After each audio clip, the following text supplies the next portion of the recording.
Broadcasting System and its affiliated stations present Orson Welles and the Mercury Theater on the Air in The War of the Worlds by H.G. Wells.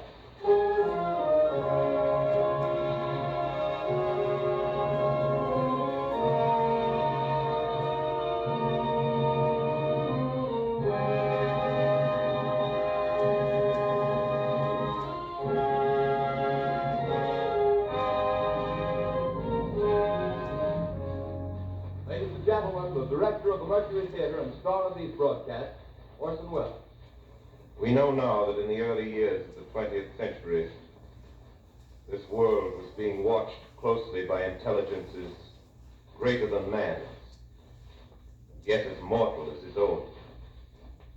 We know now that as human beings busied themselves about their various concerns, they were scrutinized and studied, perhaps almost as narrowly as a man with a microscope might scrutinize the transient creatures that swarm and multiply in a drop of water.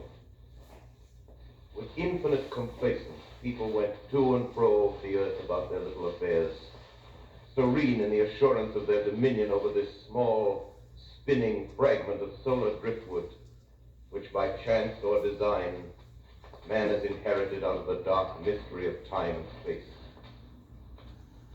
Yet across an immense ethereal gulf, minds that are to our minds as ours are to the beasts in the jungle, intellects vast, cool, and unsympathetic, regarded this earth with envious eyes and slowly and surely drew their plans against us. In the 39th year of the 20th century came the Great Disillusionment. Near the end of October, business was better. The war scare was over. More men were back at work. Sales were picking up. On this particular evening, October 30th, the Crosley service estimated that 32 million people were listening in on radios. Not much change in temperature. A slight atmospheric disturbance of undetermined origin is reported over Nova Scotia, causing a low-pressure area to move down rather rapidly over the northeastern states, bringing a forecast of rain accompanied by winds of light gale force. Maximum temperature 66, minimum 48. This weather report comes to you from the Government Weather Bureau. We take you now to the Meridian Room in the Hotel Park Plaza in downtown New York, where you will be entertained by the music of Raymond Riccello and his orchestra.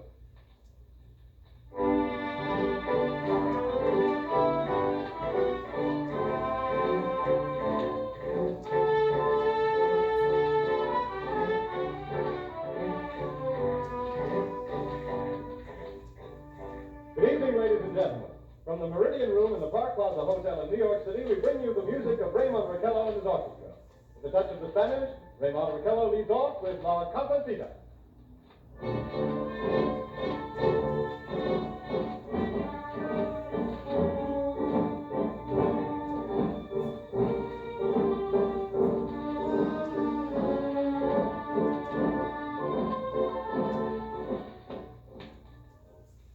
Ladies and gentlemen, we interrupt our program of dance music to bring you a special bulletin from the Intercontinental Radio News.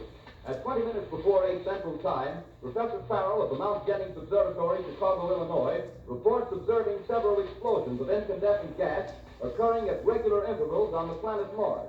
The spectroscope indicates the gas to be hydrogen and moving toward the Earth with enormous velocity. Professor Pearson of the observatory at Princeton confirms Farrell's observation and describes the phenomenon as, quote, like a jet of blue flame shot from a gun, unquote. We now return you to the music of Raymond Riccello, playing for you in the Meridian Room of the Park Plaza Hotel, situated in downtown New York.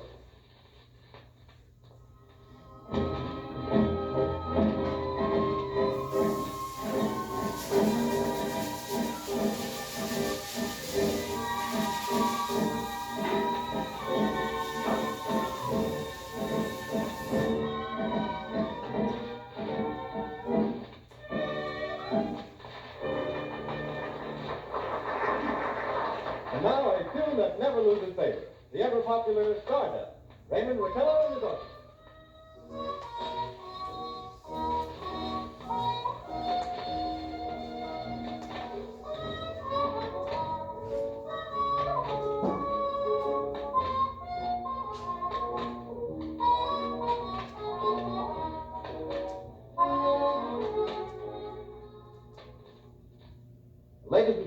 following on the news given in our bulletin a moment ago, the Government Meteorological Bureau has requested the large observatories of the country to keep an astronomical watch on any further disturbances occurring on the planet Mars.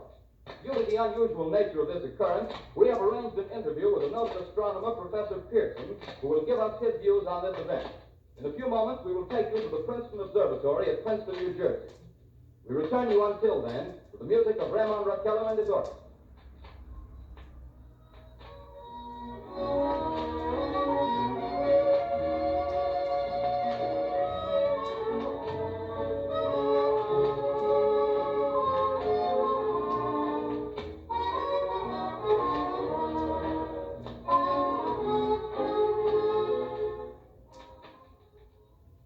We are ready now to take you to the Princeton Observatory at Princeton, where Carl Phillips, our commentator, will interview Professor Richard Pearson, famous astronomer. We take you now to Princeton, New Jersey. Good evening, ladies and gentlemen. This is Carl Phillips speaking to you from the observatory at Princeton. I'm standing in a large semicircular room, pitch black except for an oblong slit in the ceiling. Through this opening, I can see a sprinkling of stars that cast a kind of frosty glow over the intricate mechanism of the huge telescope. The ticking sounds you hear is the vibration of the clockwork. Professor Pearson stands directly above me on a small platform, peering through the giant lens. I'll ask you to be patient, ladies and gentlemen, during any delay that may arise during our interview. Besides the ceaseless watch of the heavens, Professor Pearson may be interrupted by telephone or other communication. During this period, he is in constant touch with the astronomical centers of the world. Professor, may I begin our questions? Any time, Mr. Phillips. Professor, would you please tell our radio audience exactly what you see as you observe the planet Mars through your telescope? Nothing unusual at the moment, Mr. Phillips. A red disk swimming in the blue sea. Transverse stripes across the disk. Quite distinct now because Mars happens to be at the point nearest the Earth, in opposition, as we call it. In your opinion, what do these transverse stripes signify, Professor Pearson? Not canals, I can assure you, Mr. Phillips. Although that's the popular conjecture of those who imagine Mars to be inhabited. From a scientific viewpoint, the stripes are merely the result of atmospheric conditions peculiar to the planet. Then you're quite convinced, as a scientist, that living intelligence as we know it does not exist on Mars? I'd say the chances against it are 1,000 to 1. And yet, how do you account for these gas eruptions occurring on the surface of the planet at regular intervals? Phillips, I cannot account for it. By the way, Professor, for the benefit of our listeners, how far is Mars from the Earth? Approximately 40 million miles. Well, that seems a safe enough distance. Just a moment, ladies and gentlemen. Someone has just handed Professor Pearson a message. While he reads it, let me remind you that we are speaking to you from the observatory in Princeton, New Jersey, where we are interviewing the world-famous astronomer, Professor Pearson. One moment, please. Professor Pearson has passed me a message which he has just received. Professor, may I read the message to the listening audience? Certainly. Ladies and gentlemen, I shall read you a wire addressed to Professor Pearson from Dr. Gray of the Natural History Museum, New York. Quote, 9:15 p.m. Eastern Standard Time. Seismograph registered shock of almost earthquake intensity occurring within a radius of 20 miles of Princeton. Please investigate. Signed, Lloyd Gray, Chief of Astronomical Division. Unquote. Professor Pearson, could this occurrence possibly have something to do with the disturbances observed on the planet Mars? Hardly, Mr. Phillips. This is probably a meteorite of unusual size, and its arrival at this particular time is merely a coincidence. However, we shall conduct research as soon as daylight permits. Thank you, Professor. Ladies and gentlemen, for the past 10 minutes, we've been speaking to you from the observatory at Princeton, bringing you a special interview with Professor Pearson, noted astronomer. This is Carl Phillips speaking. We are returning you now to our New York studio.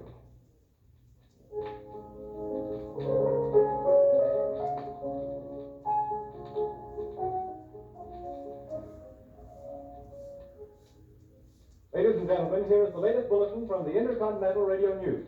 Toronto, Canada. Professor Morris of Macmillan University reports observing a total of 3 explosions on the planet Mars between the hours of 7:45 p.m. and 9:20 p.m. Eastern Standard Time. This confirms earlier reports received from American observatories. Now, nearer home, comes a special bulletin from Trenton, New Jersey. It is reported that at 8:50 p.m., a huge flaming object, believed to be a meteorite, fell on a farm in the neighborhood of Grover's Mill, New Jersey, 22 miles from Trenton. The flash in the sky was visible within a radius of several hundred miles, and the noise of the impact was heard as far north as Elizabeth.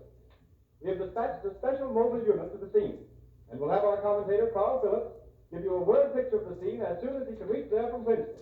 In the meantime, we take you to the Hotel Martinet in Brooklyn, where Bobby Millett and his orchestra are offering a program of dance music.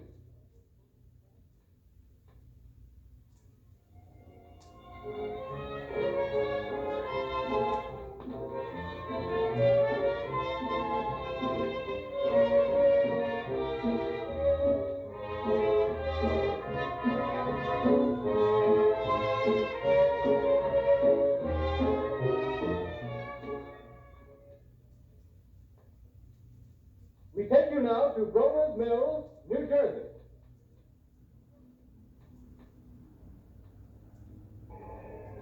Ladies and gentlemen, this is Carl Phillips again, out at the Wilmot Farm, Grover's Mill, New Jersey. Mr. Pearson and myself made the 11 miles from Princeton in 10 minutes. Well, I hardly know where to begin. Painfully, your word picture of a strange scene before my eyes, like something out of a modern Arabian Night. Well, I just got here. I hadn't had a chance to look around yet.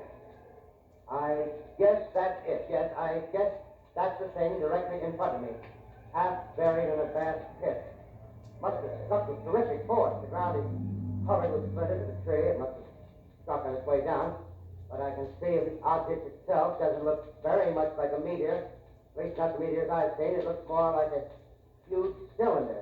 Has a diameter of, what would you say, Professor Pearson? What's that? What would you say, what's the diameter of this? About 30 yards. About 30 yards. The metal on the sheet is, well, I've never seen anything like it. The color is sort of yellowish white. The curious spectators now are pressing close to the object in spite of the efforts of the police to keep them back, getting in front of my line of business. Would you mind standing one side, please? While we're pushing the crowd back. Here's Mr. Wilmot, owner of the farm here. He may have some interesting facts to add. Mr. Wilmot, would you please tell the radio audience as much as you remember of this rather unusual visitor that dropped in your backyard? Step closer, please. Ladies and gentlemen, this is Mr. Wilmot. Well, I was listening to the radio. Closer and louder, please. Pardon? Louder, please, closer. Yes. I was listening to the radio and kind of drowsy.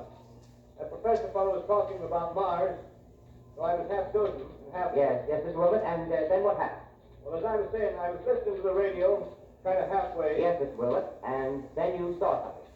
Well, not first off. I heard something. And what did you hear? A hissing sound like this.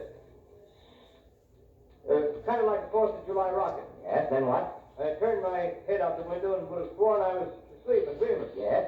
I seen a kind of greenish streak and then zingo. Something smacked the ground. Knocked me clear out of my chair. Well, were you frightened, Mr. Wilmot? Well, I ain't quite sure. I reckon I was kind of riled. Well, thank you, Mr. Wilmot. Thank you very much. You want me to No, tell that's you quite all more? right. That's plenty. Ladies and gentlemen, you've just heard Mr. Wilmot, owner of the farm where this thing has fallen. I wish I'd convey the atmosphere, the background of this fantastic scene. Hundreds of cars are parked in the field and back of the police are trying to rope off the roadway leading into the farm, but it's no use. They're breaking right through. Cars' headlights throw an enormous spotlight on the pit where the object half buried. Now, some of the more daring souls now are venturing in the edge. Their silhouettes stand out against the metal sheet. One man wants to touch the thing. He's having an argument with the policeman. Now, the policeman wins. Now, ladies and gentlemen, there's something I haven't mentioned in all this excitement, but it's becoming more distinct.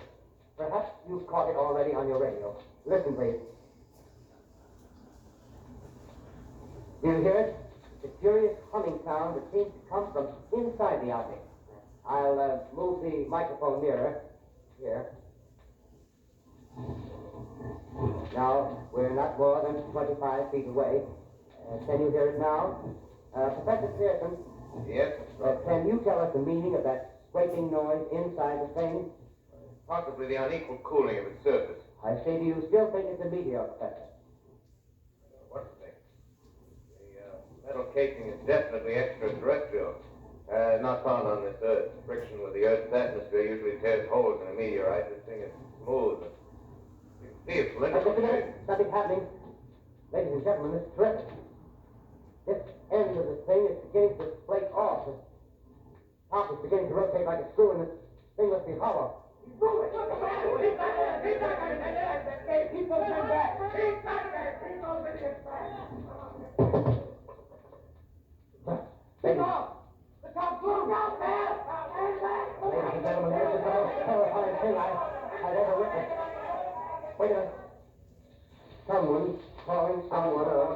thing, I can see turning out of that black hole two luminous discs. The eyes, it might be a face, might be almost good heavens, something wriggling out of the shadow like a gray snake. Now it's another one, and another one, and another one.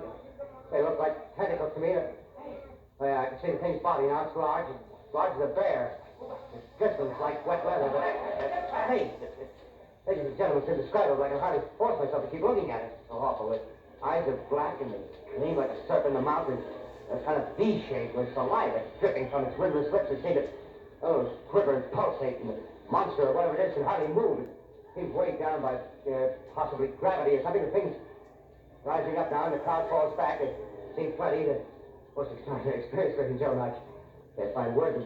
Well, I'll pull this microphone with me as I talk. I'll have to stop the description until I can take a new position. Hold on, will you please? I'll be right back in a minute.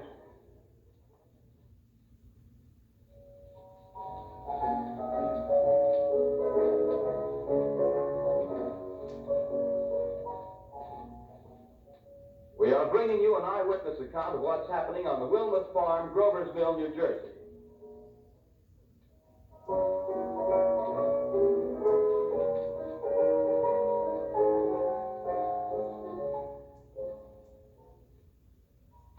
We now return you to Carl Phillips at Grover's Mill. Ladies and gentlemen, may I? Ladies and gentlemen, here I am, back to the stone wall that joins Mr. Wilmuth's garden. From here, I get a sweep of the whole scene. I'll give you every detail as long as I can talk and as long as I can see. More state police have arrived. They're drawing up a cordon in front of the pit. About 30 of them. No need to push the crowd back now. They're willing to keep their distance. The captain's conferring with someone. Can't quite see who. Oh, yes, I believe it's Professor Pearson. Yes, it is. Now they've parted, and the professor moves around one side, studying the object while the captain and two policemen advance with something in their hands. I can see it now. It's a white handkerchief tied to a pole. Flag of truce. If those creatures know what that means, what anything means. Wait a minute, something's happening. A humped shape is rising out of the pit. I can make out a small beam of light against a mirror. What's that? There's a jet of flame springing from the mirror and it leaps right at the advancing men. It strikes them head on. Lord, they're turning into flames. The field caught by the woods are flying. The gas tanks, the automobiles spreading everywhere. Coming this way now. About 20 yards to my right.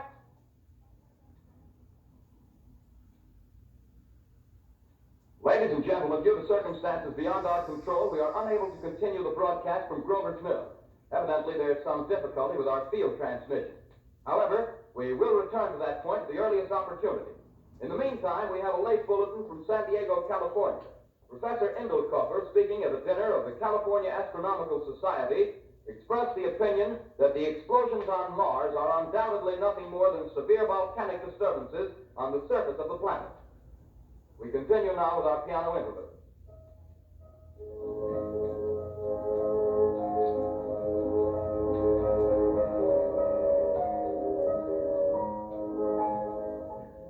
Ladies and gentlemen, I've just been handed a message that came in from Grover's Mill by telephone. Just one moment, please.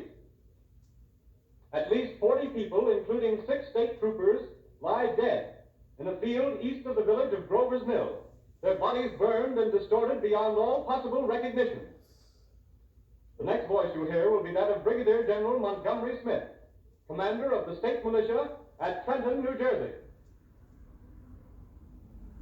I have been requested by the governor of New Jersey to place the counties of Mercer and Middlesex as far west as Princeton and east to Jamesburg under martial law. No one will be permitted to enter this area except by special pass issued by state or military authorities. 4 companies of state militia are proceeding from Trenton to Grover's Mill and will aid in the evacuation of homes within the range of military operations. Thank you. You have just been listening to General Montgomery Smith, commanding the state militia at Trenton. In the meantime, further details of the catastrophe at Grover's Mill are coming in. The strange creatures, after unleashing their deadly assault, crawled back in their pit and made no attempt to prevent the efforts of the firemen to recover the bodies and extinguish the fire. The combined fire departments of Mercer County are fighting the flames which menace the entire countryside. We have been unable to establish any contact with our mobile unit at Grover's Mill. but we hope to be able to return you there at the earliest possible moment. In the meantime, we take you to... Just one moment, please. Ladies and gentlemen, I have just been informed that we have finally established communication with an eyewitness of the tragedy. Professor Pearson has been located at a farmhouse near Grover's Mill, where he has established an emergency observation post. As a scientist, he will give you his explanation of the calamity. The next voice you hear will be that of Professor Pearson, brought to you by direct wire. Professor Pearson. Of the creatures in the rocket cylinder at Grover's Mill, I can give you no authoritative information either as to their nature, their origin, or their purposes here on Earth. Of their destructive instrument, I might venture some conjectural explanation. For want of a better term, I shall refer to the mysterious weapon as a heat ray. All too evident that these creatures have scientific knowledge far in advance of our own. It's my guess that in some way they are able to generate an intense heat in a chamber of practically absolute non-conductivity. This intense heat they project in a parallel beam against any object they choose by means of a polished parabolic mirror of unknown composition, much as the mirror of a lighthouse projects a beam of light. That is my conjecture of the origin of the heat ray. Thank you, Professor Pearson. Ladies and gentlemen, here is a bulletin from Trenton. It is a brief statement informing us that the charred body of Carl Phillips has been identified in the Trenton Hospital. Now here's another bulletin from Washington, D.C. The Office of the Director of the National Red Cross reports 10 units of Red Cross emergency workers have been assigned to the headquarters of the state militia, stationed outside of Grover's Mill, New Jersey. Here's a bulletin from State Police, Princeton Junction. The fires at Grover's Mill and vicinity are now under control. Scouts report all quiet in the pit, and there is no sign of life appearing from the mouth of the cylinder. Now, ladies and gentlemen, we have a special statement from Mr. Harry McDonald, Vice President in charge of operations. We have received a request from the State Militia of Trenton to place at their disposal our entire broadcasting facilities. In view of the gravity of the situation, and believing that radio has a responsibility to serve in the public interest at all times, we are turning over our facilities to the State Militia of Trenton. We take you now to the field headquarters of the state militia near Grover's Mill, New Jersey. This is Captain Lansing of the Signal Corps, attached to the state militia, now engaged in military operations in the vicinity of Grover's Mill. Situation arising from the reported presence of certain individuals of unidentified nature is now under complete control. The cylindrical object lies in a pit directly below our position, surrounded on all sides by 8 battalions of infantry, without heavy field pieces, but adequately armed with rifles and machine guns. All cause for alarm, if such cause ever existed, is now entirely unjustified. Things, whatever they are, do not even venture to poke their heads above the pit. I can see their hiding place plainly in the glare of the searchlights here. With all their reported resources, these creatures can scarcely stand up against heavy machine gun fire. Anyway, it's an interesting outing for the troops.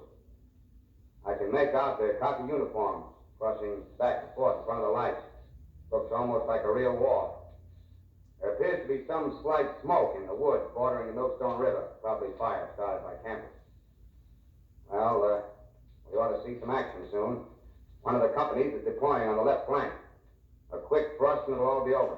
Oh, wait a minute, I see something on top of the cylinder. No, it's nothing but a shadow. Now the troops are on the edge of the Wilmot Farm. 7,000 armed men closing in on an old metal tube. A tub, rather. Well, wait, that wasn't a shadow, it's something moving. Solid metal, kind of a shield-like affair rising up out of the cylinder.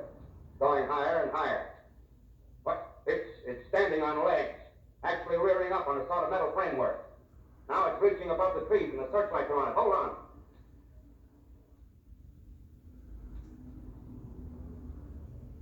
Ladies and gentlemen, I have a grave announcement to make.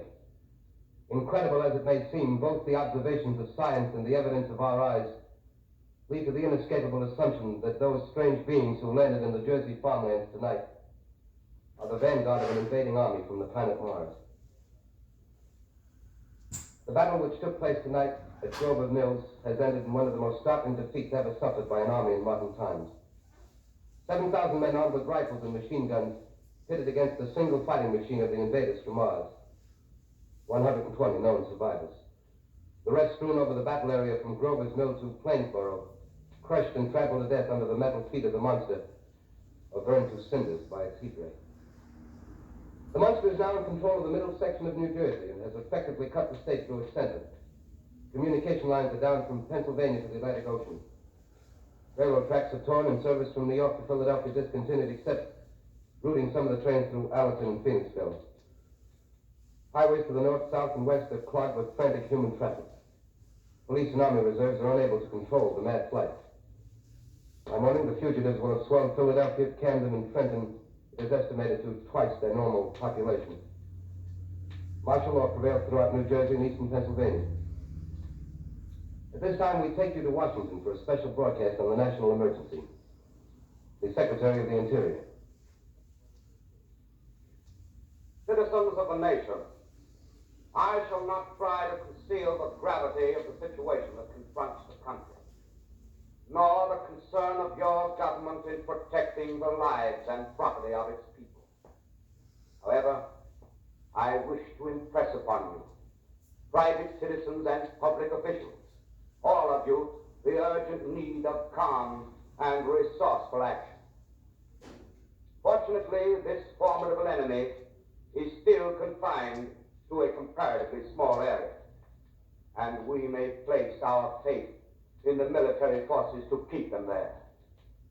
In the meantime, placing our faith in God, we must continue the performance of our duties, each and every one of us, so that we may confront this destructive adversary with a nation united, courageous, and consecrated to the preservation of human supremacy on this earth. I thank you. You have just heard the Secretary of the Interior speaking from Washington. Bulletins too numerous to read are piling up in the studio here. We're informed that the central portion of New Jersey is blacked out from radio communication due to the effect of the heat ray upon power lines and electrical equipment. Here's a special bullet from New York. Cables have been received from English, French, and German scientific bodies offering assistance. Astronomers report continued gas outbursts at regular intervals on the planet Mars. The majority voiced the opinion that the enemy will be reinforced by additional rocket machines. There have been several attempts made to locate Professor Pearson of Princeton, who has observed Martians at close range. It is feared he was lost in the recent battle. Langham Field, Virginia. Scouting planes report 3 Martian machines visible above treetops, moving north toward Somerville with population fleeing ahead of them. The heat ray is not in use, although advancing at express train speed. Invaders pick their way carefully. They seem to be making a conscious effort to avoid destruction of cities and countryside. However, they stop to uproot power lines, bridges, and railroad tracks. Their apparent objective is to crush resistance, paralyze communication, and disorganize human society. Here is a bulletin from Basking Ridge, New Jersey.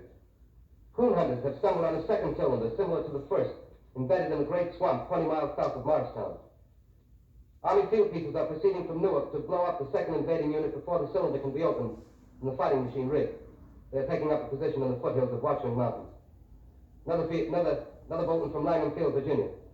Scouting planes report enemy machines now 3 in number, increasing speed northward, kicking over houses and trees in their evident haste to form a conjunction with their allies south of Morristown. Machines also sighted by telephone operator east of Middlesex within 10 miles of Plainfield. Here's a bulletin from Winston-Field, Long Island. A fleet of army bombers carrying heavy explosives flying north in pursuit of enemy. Scouting planes act as guides. They keep the speeding enemy in sight. Just a moment, please, ladies and gentlemen.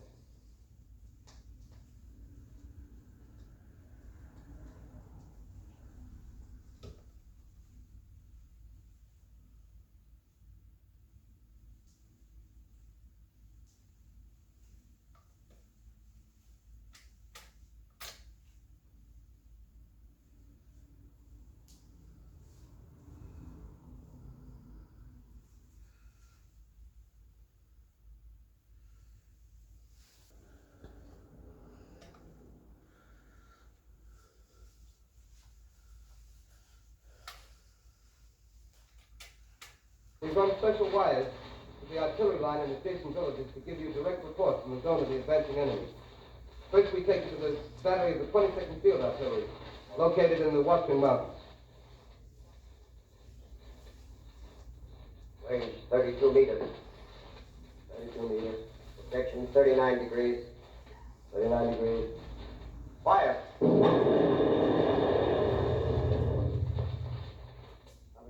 up to the rest, please. Ship range, 31 meters. 31 meters. Projection, 37 degrees. 37 degrees. Fire. Hit that. What's the trifle of one of them? Yes, stop. The others are trying to repair it. Get the range. Ship 30 meters. 30 meters. Projection, 27 degrees. 27 degrees. Fire. See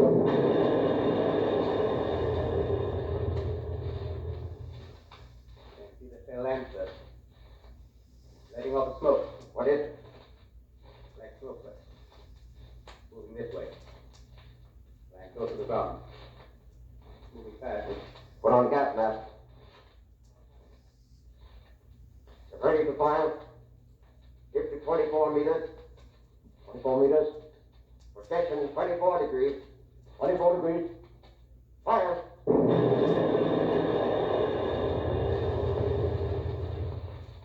There can't see, sir. Smoke's coming nearer. Get the range. 23 meters. 23 meters. 43 meters. 22. 22.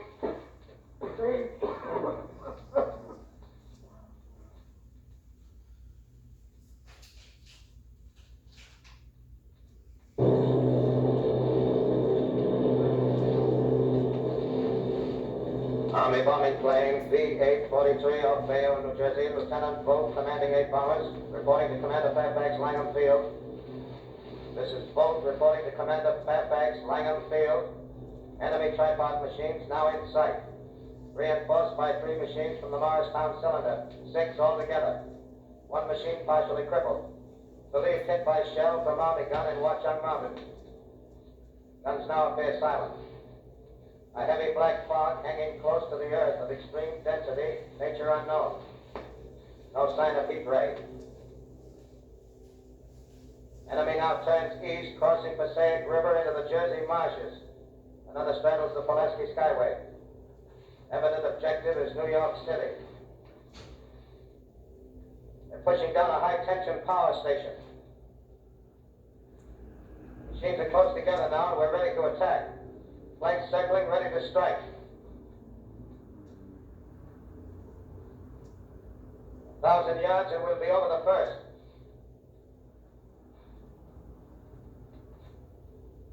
$800 yards.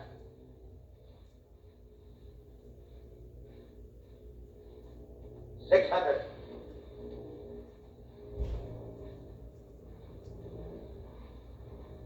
400. 200. There they go. Giant arm raised. Green flash. They're spraying us with flame. 2,000 feet. Engines are giving out. No chance to release bombs. Only one thing left. Drop on the plane and all. We're diving on the first one. Now the engine's gone. 8.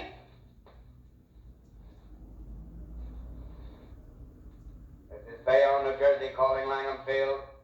This is Bayonne, New Jersey, calling Langham Field. Come in, please. Langham Field. Go ahead. 8 Army bombers in engagement with enemy tripod machines over Jersey Flats. Engines incapacitated by heat ray. All crashed. 1 enemy machine destroyed. Enemy now discharging heavy black smoke in direction of Newark, New Jersey. This is Newark, New Jersey. Warning. Poisonous black smoke pouring in from Jersey marshes. Reach at South Street. Gas mask useless. Urge population to move into open spaces. Automobiles use routes 7, 23, 24. Avoid congested areas. Smoke now spreading over Raymond Boulevard.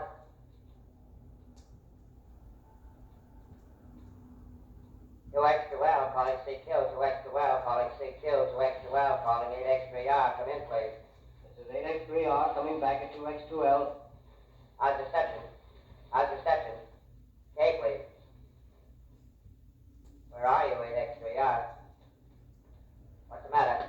Where are you?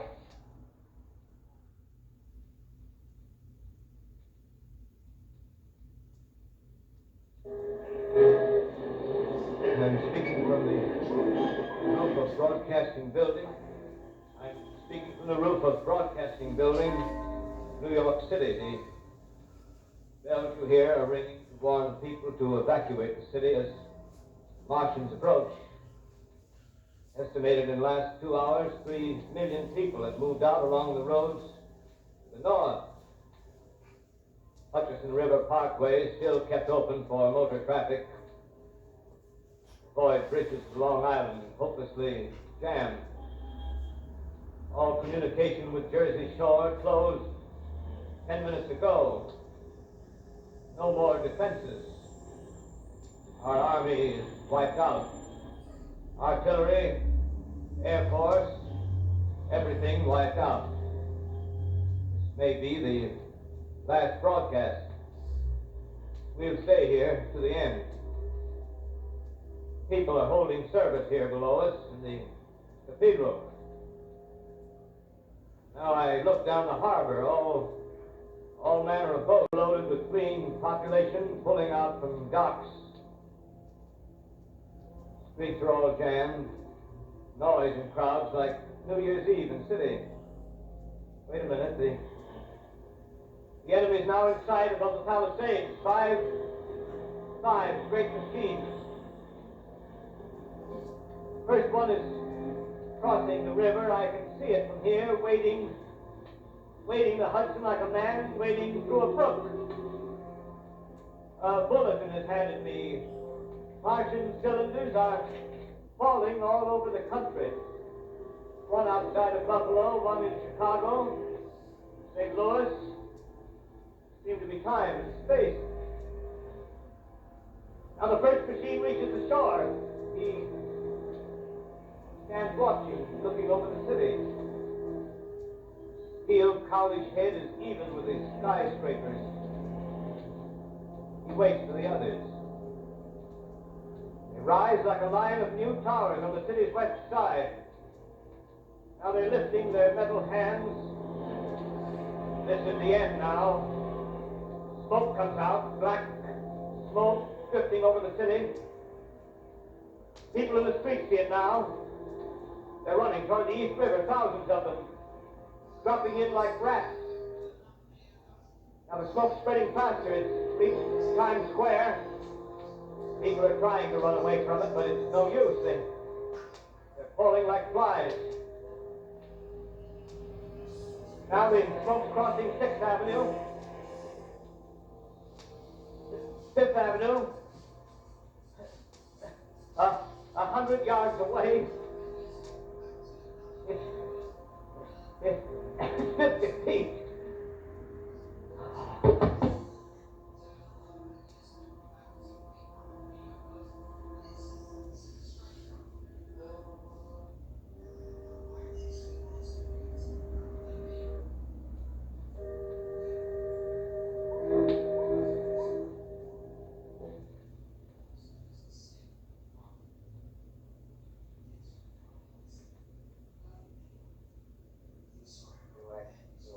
Calling, say kill.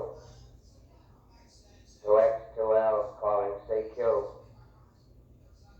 2X2L calling, say kill New York.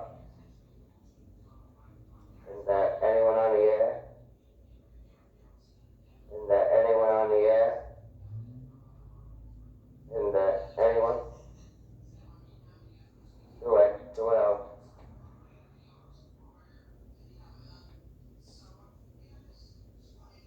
You are listening to a CBS presentation of Orson Welles and the Mercury Theater on the Air in an original dramatization of The War of the Worlds by H.G. Wells. The performance will continue after a brief intermission. This is the Columbia Broadcasting System. The War of the Worlds by H.G. Wells, starring Orson Welles and the Mercury Theater on the Air.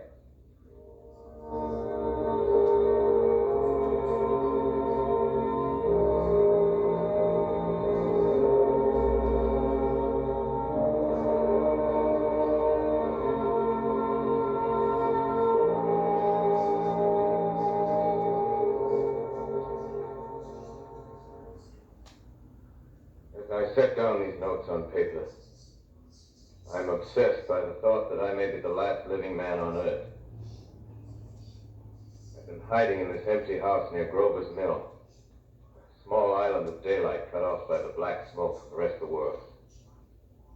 All that happened before the arrival of these monstrous creatures in the world now seems part of another life. A life that has no continuity with the present.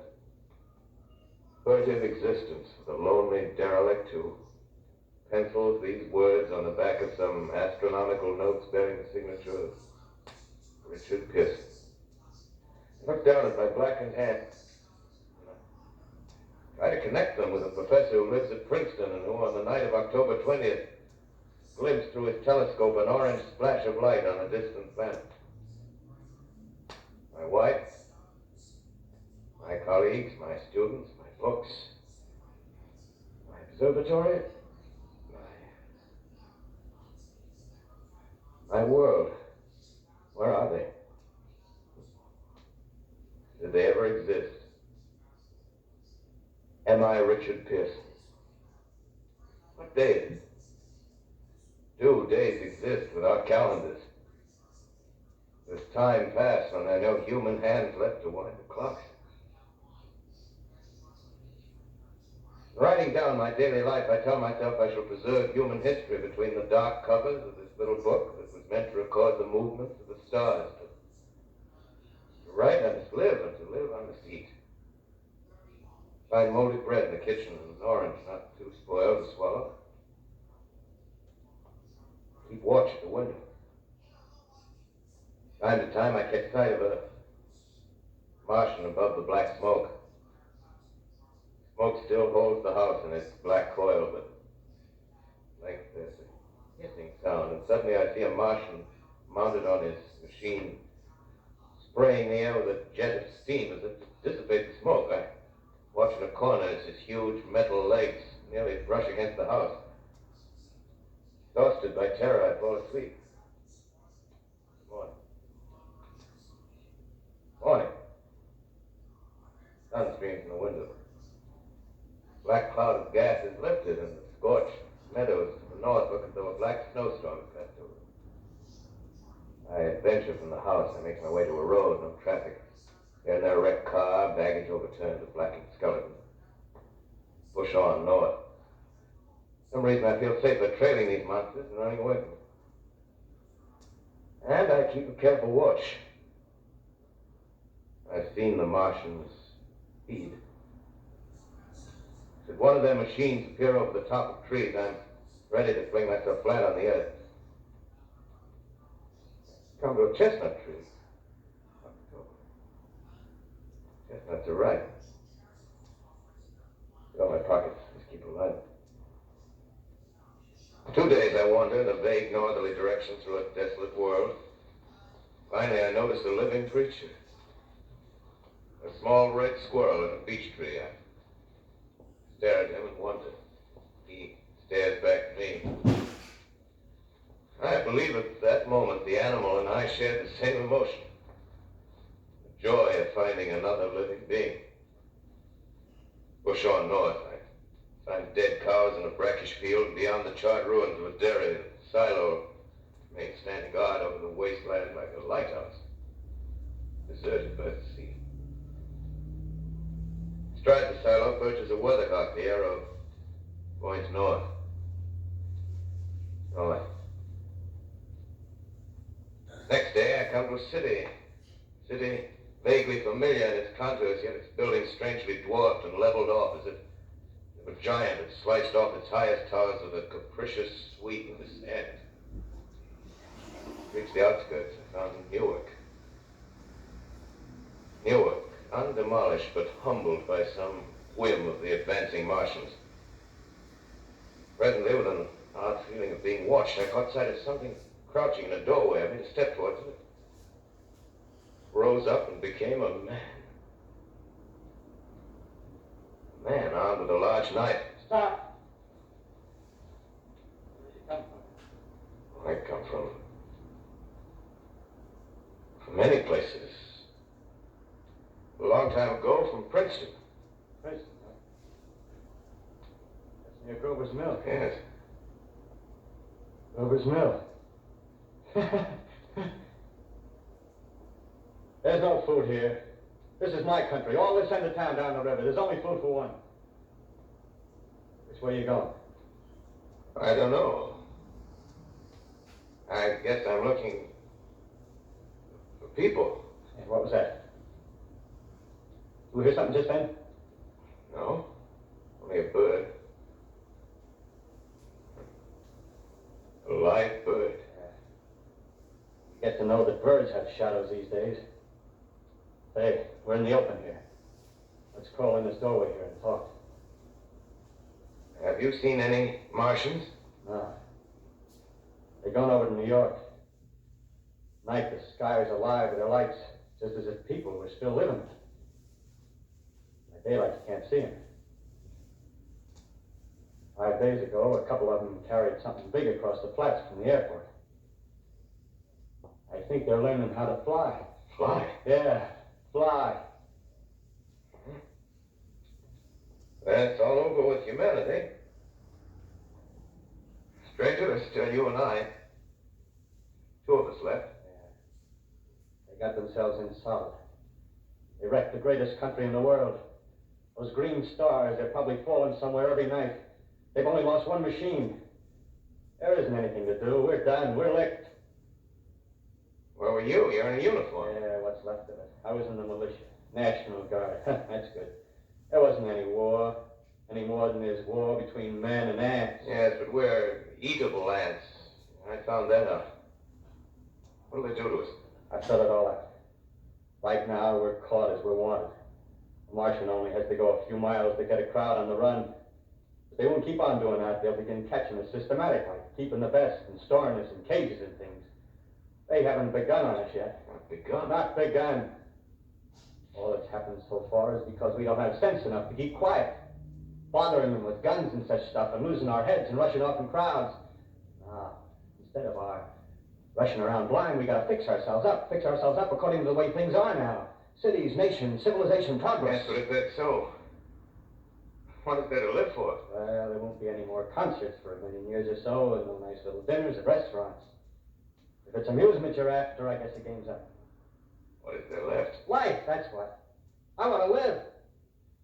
Yeah, and so do you. We're not going to be exterminated. And I don't mean to be caught either. Tamed and fattened and bred like an ox. What are you going to do? I'm going on. Right into their feet. I got a plan. We men as men, we're finished. We don't know enough. We got to learn plenty before we got a chance. We've got to live and keep free while we learn, see? I've thought it all out, see? Well, tell me the rest. Well, it isn't all of us that are made for wild beasts. That's what it got to be. That's why I watched you. All those little office workers that used to live in these houses, they be no good. They haven't any stuff in them. They used to run off to work. I've seen hundreds of them running to catch their commuter's train in the morning, afraid that you can if they didn't. Running back at night, afraid they wouldn't be in time for dinner. Lives insured, and a little invested in case of accidents. Yeah, and on Sundays, worried about the hereafter. The Martians, they'll be a godsend for those guys. Nice roomy cages, good food, careful breeding, no worries. Yeah, after a week or so of chasing around the fields on empty stomachs, they'll come and be glad to be caught. You've thought it all out, haven't you? Sure, you bet I have. That isn't all. These Martians are going to make pets of them. Train them to do tricks. Who knows, get sentimental over the pet boy who grew up and had to be killed. Yeah, and some maybe, they'll train to hunt us. It's impossible. Yes, they will. There's men who do it glad. After me, by it. In the meantime, you and I and others like us, where are we to live when the Martians own the Earth? I got it all figured out. We'll live underground. I've been thinking about the sewers. Under New York, there are miles and miles of them. The main ones are big enough for anybody. And there's cellars, vaults, underground storerooms, railway tunnels, subways. Begin to see, huh? We got a bunch of strong men together. No weakness. That rubbish, out. As you meant me to go. All right. Give you a chance, didn't I? Won't quarrel about that. Go on. Well, we gotta make safe places for us to stay in, see? Get all the books we can. Science books. That's where men like you come in, see? We raid the museums. We'll even spy on the Martians. May not be so much we have to learn before... Listen. Just imagine this. 4 or 5 of their own fighting machines suddenly start off. Heat rays right and left. Not a Martian in them. Not a Martian in them, see? But men. Men who've learned the way how. Maybe even in our time. Gee. Imagine having one of them lovely things with a heat ray wide and free. We'd turn it on Martians. We'd turn it on men. We'd bring everybody down on their knees. That's your plan. You. Me. Mars. We'd own the world. I see. Hey. Hey, what's the matter? Where you going? Not to your world. Bye, stranger. Well, after parting with the artilleryman, I came at last to the Holland Tunnel. I entered that silent tube. Anxious to know the fate of the great city on the other side of the Hudson. Cautiously, I came out of the tunnel and made my way up Canal Street. Reached 14th Street, and there again was black powder and several bodies and an evil, ominous smell from the gratings of the cellars of some of the houses. I wandered up through the 30s and 40s, stood alone on Times Square, caught sight of a lean dog running down 7th Avenue with a piece of dark brown meat in his jaws, a pack of starving mongrels at his heels. Made a wide circle around me as though he feared I might prove a fresh competitor. Walked up Broadway in the direction of that strange powder, that silent shop windows, displaying their mute wares to empty sidewalks. Past the Capitol Theater, silent, dark. Past the shooting gallery where a row of empty guns faced an arrested line of wooden ducks. Near Columbus Circle, I noticed models of 1939 motor cars in the showrooms facing empty streets. Over the top of the General Motors building, I watched a flock of black birds circling in the sky. Hurried on. Suddenly, I caught sight of the hood of a Martian machine, standing somewhere in Central Park, gleaming in the late afternoon sun. An insane idea. I rushed recklessly across Columbus Circle and into the park. I climbed a small hill above the pond at 60th Street. And from there, I could see standing in a silent row along the mall 19 of those great metal titans, their cowls empty, their steel arms hanging listlessly by their sides. I looked in vain for the monsters that inhabit those machines. Suddenly, my eyes were attracted to the immense flock of black birds that hovered directly below me. They circled to the ground. And there before my eyes, stark and silent, lay the Martians with the hungry birds pecking and tearing brown shreds of flesh from their dead bodies.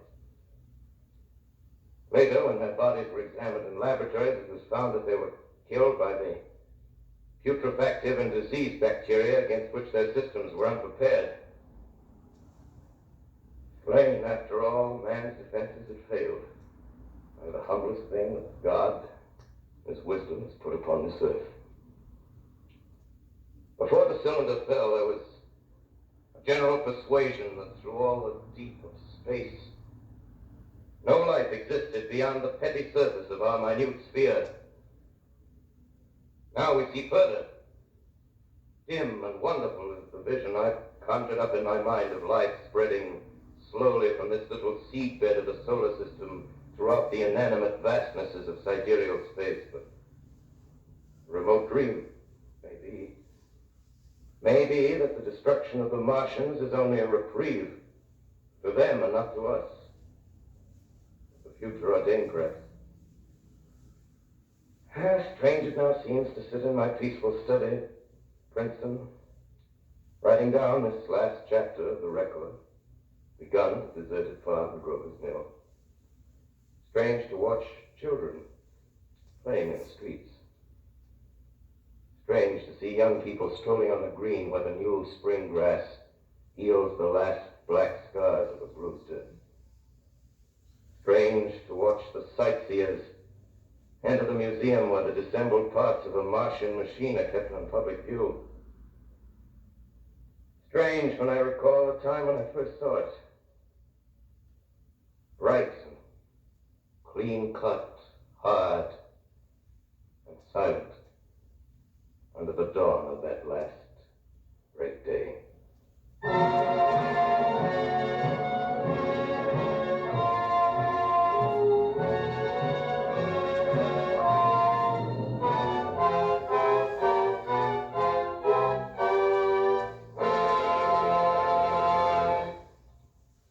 This is Orson Welles, ladies and gentlemen, out of character, to assure you that the War of the Worlds has no further significance than as the holiday offering it was intended to be.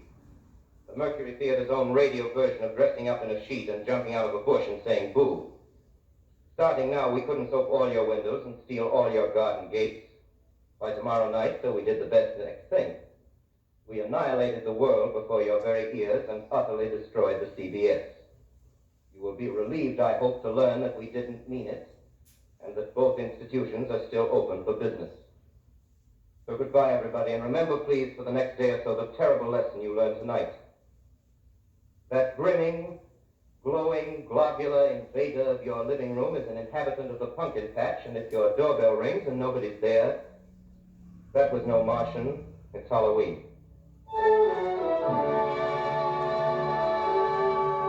Tonight, the Columbia Broadcasting System and its affiliated stations coast to coast has brought you The War of the World by H.G. Wells, the 17th in its weekly series of dramatic broadcasts featuring Orson Welles and the Mercury Theater on the air. Next week, we present a dramatization of 3 famous short stories. This is the Columbia Broadcasting System.